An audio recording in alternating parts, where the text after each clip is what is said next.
Coming live from Italy is our guest this afternoon. Welcome to this very special show of the KJ Masterclass Live, the show which ensures that you profit from your time spent here with experts, either through their industry insights, information, or simply learning from them. But before I move forward, may I request you to subscribe, follow, like, and comment on whichever platform you are watching or listening to this show on. And today we have Meris Gebhardt, founder Opulent Mindfulness. Welcome to the show, Meris. Thank you, AJ. Namaste. Thank you so much for having me. I'm delighted to be connecting with you. Namaste. Namaste. Thank you for your time.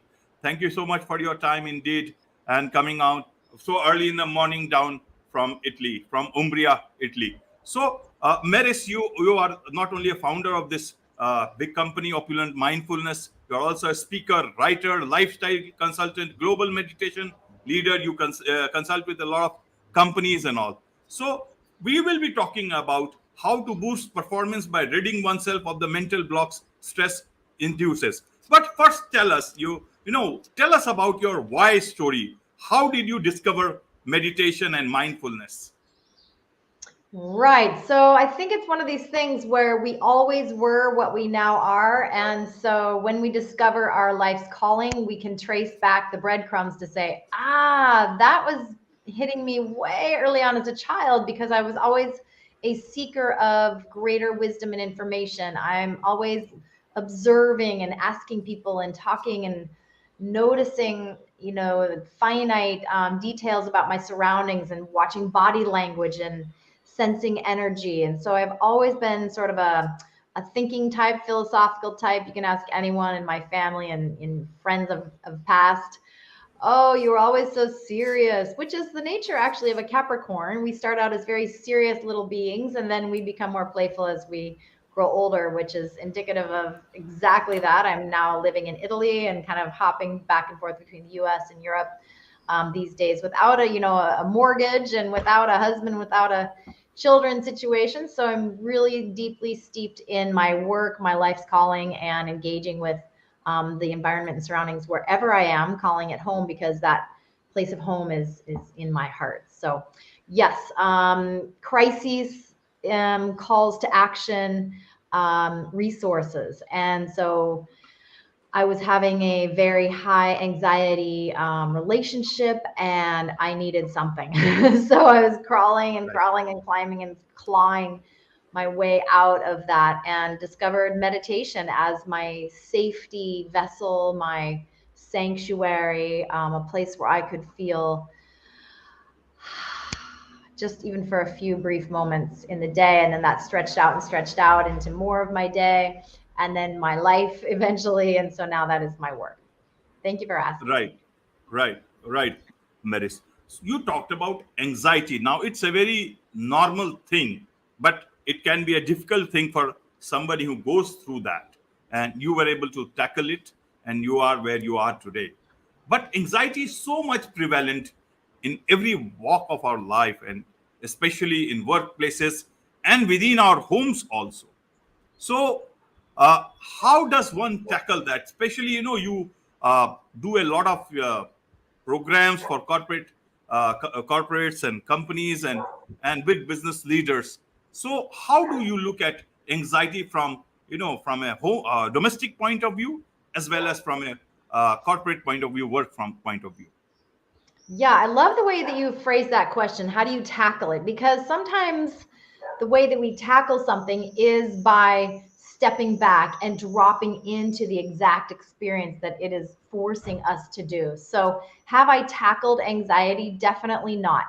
Much like the way we engage with our stress, we acknowledge our stress, we have a relationship with the stress, creating a very healthy buffer between identifying me with the stressor helps us to have perspective and become more agile and mobile and relate with our stressor instead of identifying and enmeshing with our stressor. So I would say the same for anxiety. Have I tackled it, cured it? It's no longer? Absolutely not. I get little bouts of it in my chest. It starts burning and it's agitated and it's disturbed. And so it's just a matter of managing my anxiety moments. They say that these fleeting moments last about 90 seconds. So if we can breathe through it, drop into the body, find the connection to breath only in this moment. It's very subtle, this breath, this light that's powering and ever present. So we simply quiet the outside world, tune more deeply into the inside world, and then we help usher ourselves, holding our own hand through this tumultuous moment, whether it's the 90 seconds, 90 years. We just discover ways to embrace it, validate it, humanize it, and really find intimate vocabulary to describe what we're experiencing in any given experience. Yeah, moment. Yeah. Right. Now, I'll ask you a very basic question. It may sound, very basic, but I will ask it. Uh, Okay. how do you see anxiety? How do you define it? Because for different people, different things make them anxious, leads to anxiety for them. How do Mhm. you see from where you are sitting at? I think that, well, here I am using the think versus the feel. Anxiety is an emotion, and emotions are a function of our thoughts that land in the body. So we're very much a visceral, human, fleshy being living in this world with energetic fluidity coming and going and coming and going into our environments, into our beings, out into the world again. So anxiety is a moment in time where everything's colliding and feeling disturbance. And it's very much a thought that disturbs the inside body that is likely a function of the external environment. So when we Okay. can drop into energy of mountain and stability and security and constancy, the sun is always going to rise. The mountain is going to remain in its place. We recognize anxiety, whether it's from the external situational or the internal disturbance and mental chaos, to be steady. We focus on steady, right? So this is the way that we can relate with our anxiety and let it do its thing, pass through us, and remain ideally undisturbed because we recognize it for what it is. And I always say that as soon as we can acknowledge it, anxiety, whatever the depression, the bad conversation I had yesterday, 12 years ago, my bank account, my identity with what's happening in the world, and the disturbance of greater forces beyond our own control. When I acknowledge this pressure, this discomfort, then I dissolve it. And so it is free to be, it no longer has a hold on me and owning me. Right. So, anxiety, why is it that some people become anxious and some people don't about the same things? Is it related to how they have been brought up?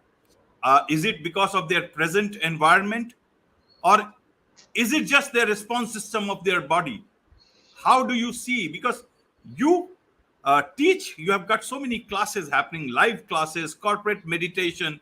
Uh, what is your assessment of this particular thing? Because we also talk about that anxiety, and then there is stress, and stress creates mental blocks, and this is what the topic is today, that to rid Right. of those mental blocks and to get going and to improve your performance, and that's what the Yes. key is of our talk.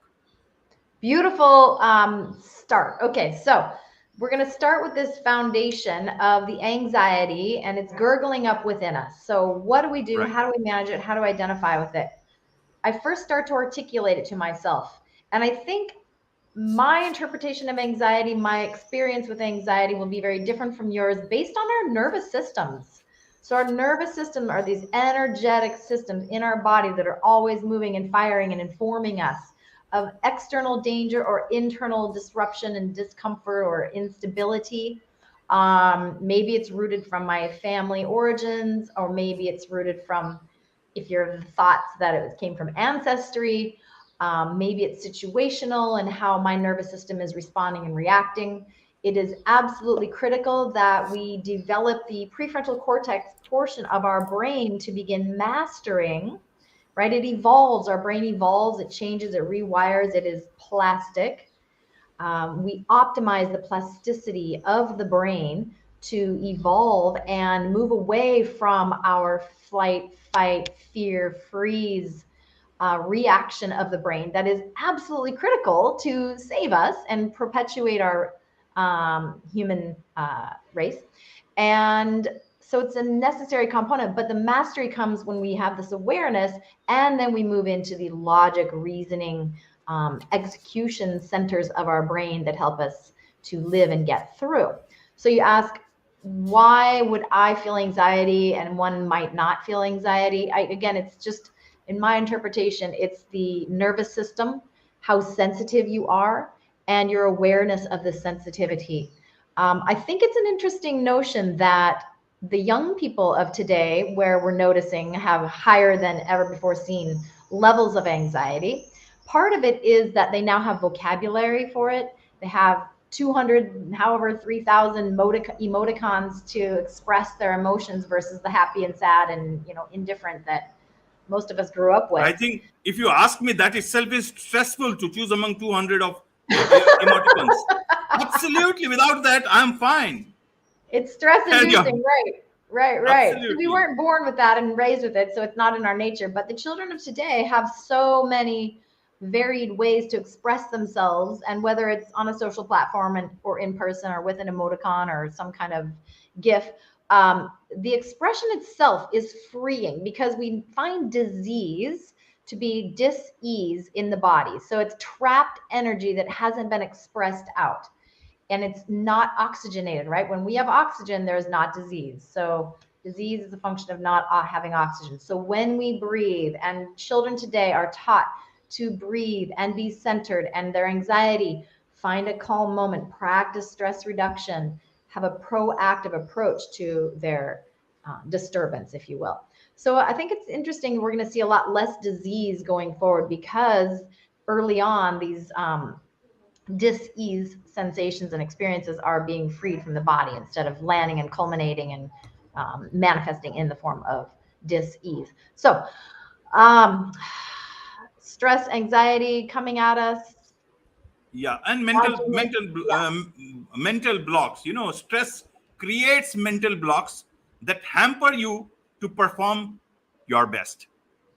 Beautiful. Okay, thank you for that point of conversation. So think of your ears as like telephone poles, and the wire between the telephone poles, we have all that static electricity. When we are in a state of stress, we cannot see clearly, think clearly. We're foggy, we're stumbling, we're edgy.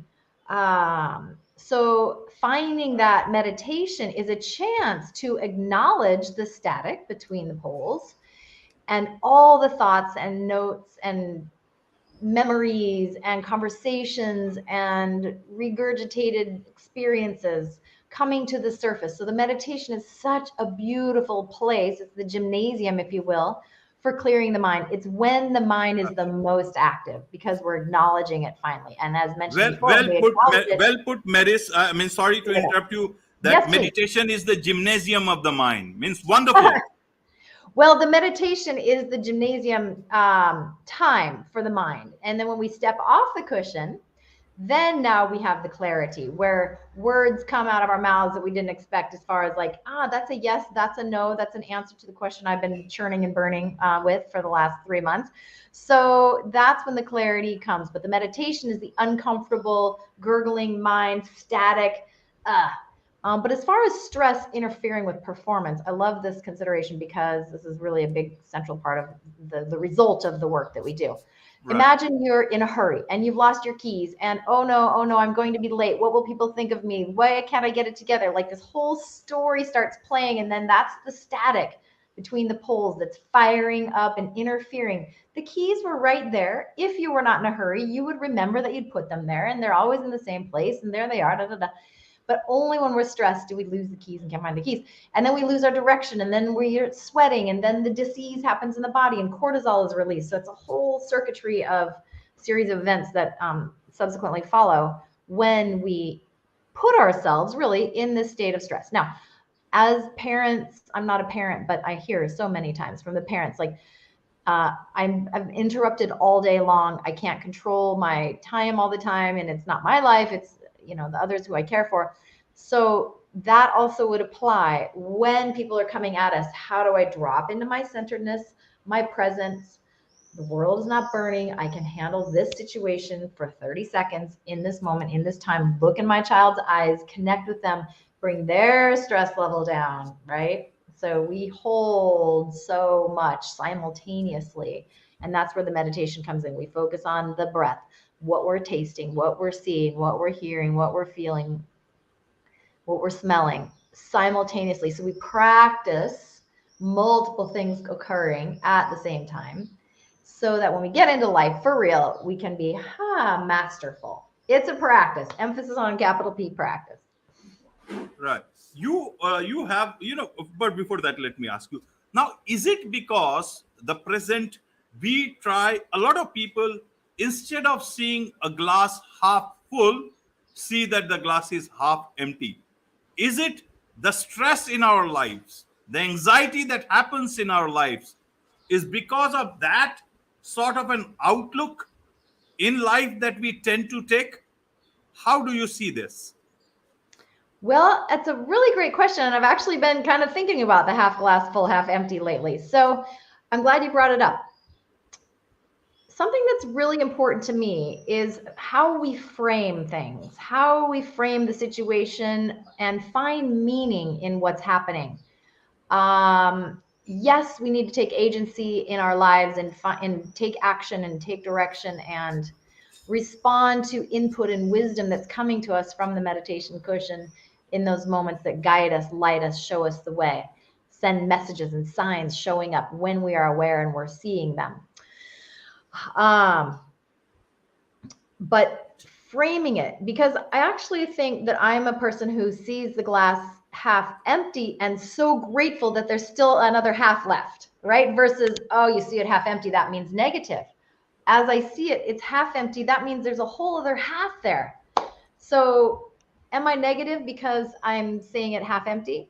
Or am I positive because I'm so grateful for what does remain? So gratitude plays a very important role in framing it, finding meaning and a reason behind why things are happening, what they're happening, and bringing our humanity to the surface to empower us to shift, grow, change, get stronger to handle and deal and dig deeply into how we can find solutions to our inner and external troubles. Okay. Okay, Miss. Now, talking about your corporate meditation. Now, this is Yes. a lot of work that you do, and you got the who's and who in terms of the type of companies that of the world. I would not name them here, but they are amongst the biggest in the world. I saw that list on your website and on your description. So, I'm amazed you are able to work with so many of them, and at the same time, I'm also uh, trying to understand the amount of uh, awareness among companies about how their employees or what their employees are passing through. And it's very heartening to see that they are trying to bring some people, a person like you, to help them, whose main core is meditation. Now that's a good thing. How do you go about? Can you explain the corporate offering that you do in terms of meditation for corporate clients? Yes. Well, I had a lot of help in having access to being able to teach meditation at some of those global names. I define myself as a global corporate meditation leader. I aim to be the best in the space. I worked 20 years in software sales and technology, so I'm quite well aware of the stressors, the pressure, the demands. And every single day of that career, I was afraid I was going to be fired. So my mission in this lifetime is to get meditation into every company so that this company, which is comprised of individual people, human beings, can feel honored and purposeful, and that they're aligned with their right work. And now maybe software sales, I'll just use my own self as an example. isn't my divine life's purpose work, but I can find 80% intersection with what is important to me. I like working with intelligent people. I like finding vocabulary words to describe situations. I love being a liaison between what someone's saying and what I think the other person is hearing. I love tasks and accomplishing things. I love hitting goals and challenging myself. So if you're in a job at your company and they're offering meditation, and it might not be the perfect life purpose job for you, this is how we find ways to care for ourselves. And the company is offering this for you to do because they care about you, and then you'll care more about your work and ultimately about yourself. And then you step out of those four walls of the work or wherever, from wherever you're working these days, and into your relationships and well-being in your life and sleep and care for yourself and exercise and movement and diet and all the massive wheel of spokes that contribute to keeping that wheel rolling smoothly forward and not wobbly. So yes, corporate meditation, so important, because we really are addressing the individual, waking ourselves up in that space so we have energy, productivity, and feel so much support and validation for who we are.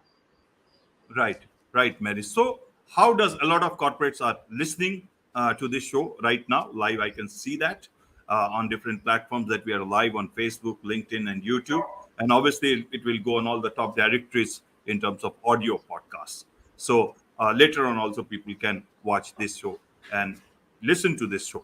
So, how do they contact you? Means, how do they benefit out of you of your programs? If they, how do they contact you, basically? Sure. So you're welcome to email me, Meris at opulentmindfulness.com, MERIS at opulentmindfulness.com, one L. And you can find the website, email me, WhatsApp me, +1 503 756 3622. But yeah, most of all, I'd like to give out a complimentary 20-minute consultation with whomever is interested with the meditation and bringing this empowerment to your people internally. And then we can see if it's the right fit.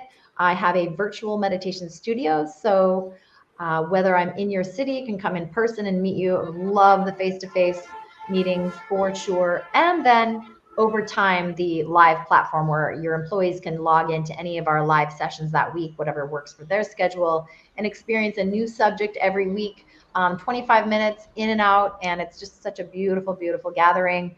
You can participate or not participate as far as the dialogue goes, but we find great ways to do breath work, mantra, movement, and just simply drop into the stillness. That's uncomfortable for sure, but I help guide you through it. And so you can get in touch with yourself and be more present and aware in this world. So you find great resources to help guide you forward and choose this path in life the best that we can. Right, right, Meris. In fact, I'll also try and put as much information on the YouTube description so that people can, benefit out and could reach you directly. Now, Thank you, coming Adrian. back, yes, thank you.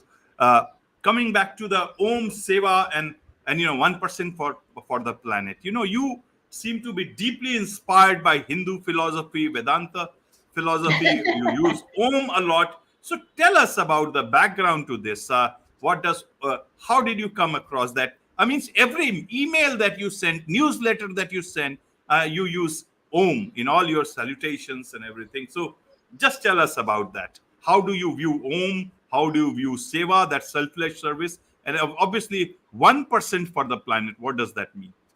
Yes, yes, yes. There's so much we can touch on in this short lifetime and take action. So OM is opulent mindfulness. But first I wanted Om because this is the sound of the universe, the AUM. Om. It's every Yes. possible sound in the universe. And funny little side story, but I love shoes. I like clothes. I like, fashion sometimes, not to identify with or define me, but I just love design and line and, contrast and color and quality and stitching and all this. So anyway, I was going to buy a pair of shoes one time and I was saying to my mom, well, I need this pair of shoes to be able to go to the prom and to go to the beach and to wear on a Saturday and go running in on the week. Like I needed this pair of shoes to be the everything pair of shoes.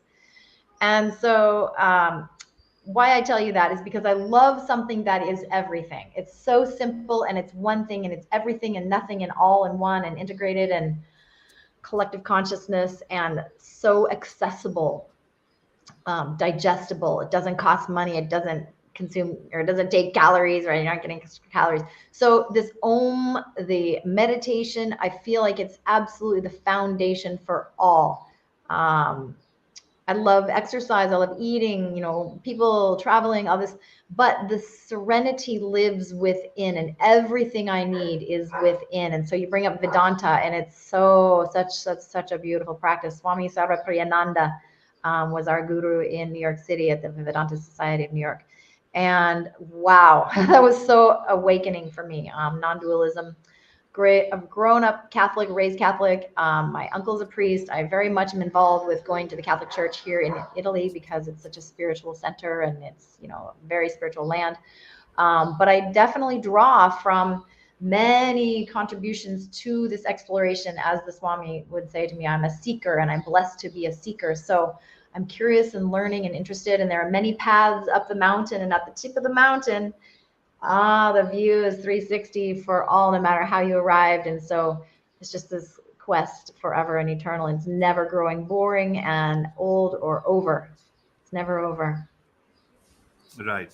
I understand Yes, I get you. what You you do. actually, yeah. And about seva, selfless service, you have Seva. incorporated that into your corporate dealings. In some ways, yes, for sure. Seva. So it's the selfless service. Every day I try to do something service, whether it's pick up rubbish on the side of the road or help someone or just listen to them. There's a gentleman here in my village who just loves speaking English. So it's such a treat for him just to speak English. And so we stood there. He bought me my coffee this morning. And the other is a more formal practice of seva, whereby we give and have a link on our website to the C School in West Bengal. My dear friend Indrani, Indrani, look her up, .com, Indrani.com, phenomenal photographer, film producer. She and her father started the C School, where children can go if they need a place for mental well-being, to play with others and have connection in their society and their circles. So that is the C School, capital SEE school.org. And yeah, so that's on the website. And then 1% for the Planet, it's kind of a newish involvement. That's whereby companies can donate 1% of their annual revenues to this body of work, the 1% for the Planet. And now 1% goes out and gives that money to other nonprofits who are doing well for the world. So oneblueocean.org is an incredible one to give to. I recently spoke at their global summit in Los Angeles in March. That was such a special event, meeting creators of ponchos that are, organic and dissolvable material. Well, not in the rain though. And then various different individuals, such an incredible event. So yeah, always expanding. And then this month there's a food concern day. So it's if we have food deserts, if we have quality soil, I'm going to do a special meditation LinkedIn event for this consideration in June. Right, Meris, right. You have talked about, meditation, about corporate meditation and all. So my last question to you is like, can everyone learn to meditate? Is it easy? How is it? In India, meditation is a very common word, but in outside world, how do you see that people are very much receptive to it? They can learn it very fast. How do they do it?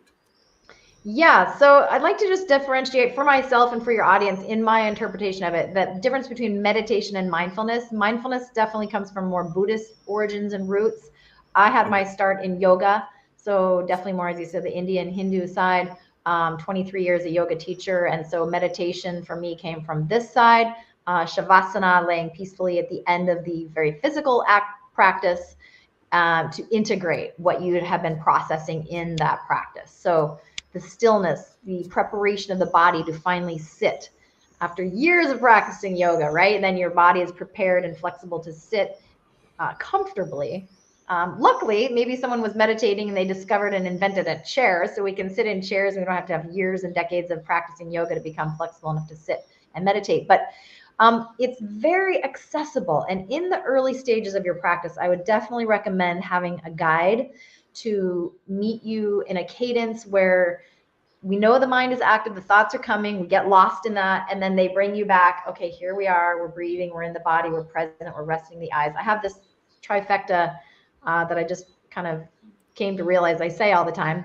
EBB, E-B-B. So we root on the 3 pillars of resting the eyes, noticing the very subtle breath, and then relaxing the body. So EBB, ebb and flow.